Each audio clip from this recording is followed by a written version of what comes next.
Здраво, деца! Слушнете го денешниот возбудлив расказ. Бродот бил закотвен на пристаништето.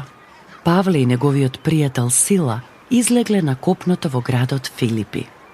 На пазарот и на улиците тие постојано раскажувале. Бог ве сака. Тој го испрати неговиот син во светот. Верувајте во Господ Исус и ќе бидете спасени. Лидија поверувала и со радост ги слушала случките за Исус. Други луѓе се вознемириле и гневно извикувале. Тие предизвикуваат бунт. Не сакаме да го слушаме ова. Однесете ги одовде. Почнале да летаат камења. Одеднаш целата толпа луѓе се побуниле против Божиите гласници. Гневните мажи ја искинале облеката на Павле и Сила и ги камшикувале. Грбовите им биле воспалени од прачките со кои ги удирале. Тие биле затворени во темница, влажен затвор, каде што управникот на затворот им ги ставил рацете и нозете во пранги. Се ги болело, а грбовите им гореле од болка. Во Библијата пишува дека затворениците не се жалеле, ниту прашувале зошто Бог дозволи да ни се случи ова. Наместо тоа, среде ноќ му пееле пофални песни на Бог. И тогаш се случило. Бог им помогнал, испраќајќи силен земјотрес. Нивните синџери паднале и вратите се отвориле.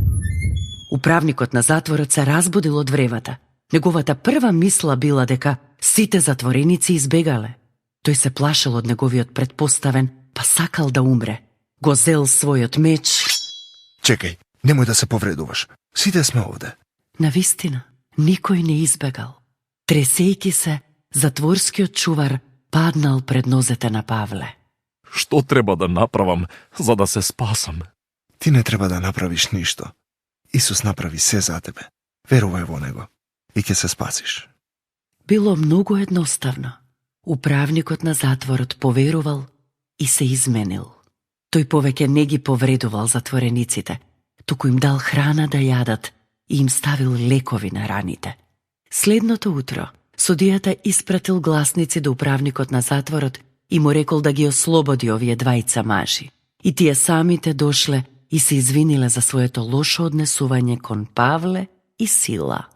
Потоа Павле и Сила патувале на многу места и им раскажувале на многу други луѓе.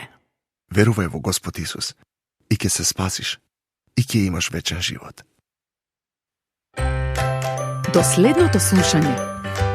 Ако сакаш да не контактираш или ако имаш прашање, пиши ни на radio7kids@gmail.com. Чао!